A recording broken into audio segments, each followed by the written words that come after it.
talking to you all about a country located in South America, right in between Colombia and Peru. Located right on the equator, proximal to the magnificent Pacific Ocean, Ecuador is not only a place worth visiting, but simply a place worth knowing. Today, I will further inform you on the reasons that make Ecuador such a marvelous nation. This includes its history, its culture, its geography, and climate. We will first begin by establishing its immersed background.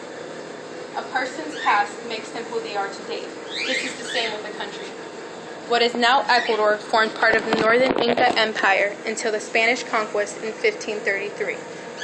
In 1717, it became a part of the Viceroyalty, which is New Granada, Colombia, Venezuela, and Quito. And they all gained their independence between 1819 and 1822. Quito, which is Ecuador, withdrew from the Viceroyalty in 1830. This became a name change in favor of the Republic of Ecuador, which is why we now call the country Ecuador. Ecuador marked 30 years of governance in 2004, but this was destroyed due to political instability. Protests in Quito were the reason for the midterm ouster of 3 of the last 4 democratically elected presidents. In 2008, voters approved a new constitution, making this Ecuador's 20th constitution since gaining independence. And this re-elected President Rafael Correa in April of 2009. I would also like to talk to you all about what makes Ecuador what it is today, the people and society that inhabit this country. The culture of Ecuador is very unique, especially since it's derived from the Incan Empire. Many might think it's just a Spanish country since it's located in South America, but there is much more to it. 65% are American Indian and white, 25% just American Indian. Only 7% are Spanish, and 3% are black. The official language is Spanish, but also have American Indian languages, which most spoken one being Quechua. According to the 2010 census, the population is 15,223,660 people. The age structure of this population is 0 through 14 years old at 30%, 15 through 64 years old at 63%, and 65 years and over at 6.4%. Its 2 major cities are Guayaquil at 2.6 million and Quito, the nation's capital, at 1.8 million.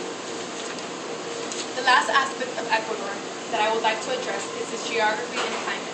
This includes in many places to visit and enjoy. Being such a diverse country, there are many places to see in Ecuador, from colonial cities to tropical beaches to volcanic mountains and a thick jungle. The whole country measures a total of 283,561 square kilometers, 276,000 of this being land and 6,720 being water, and this all includes the Galapagos Islands. The lowest point of Ecuador is the Pacific Ocean, and the highest point is Mount Chimborazo. According to the CIA's World Factbook, the Earth is not a perfect sphere, and it has an equatorial bulge. The highest point on the planet, furthest from its center, is Mount Chimborazo, not Mount Everest. The climate of Ecuador is tropical along the coast, becoming cooler inland and at higher elevations, tropical in Amazonian jungle and lowlands. There are many sights to see in Ecuador, Galapagos Islands being one of these.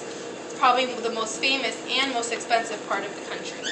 This is the island where Darwin did his research on evolution, home to exotic animals and wildlife, active volcanoes, and cruise ships. Ecuador is also home to tropical beaches and beautiful tropical rainforests.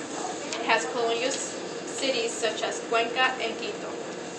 To conclude, Ecuador, like any other country, has its pros and cons, but I hope today you learned about its brilliance and uniqueness along with its history, culture, and geography. Thank you.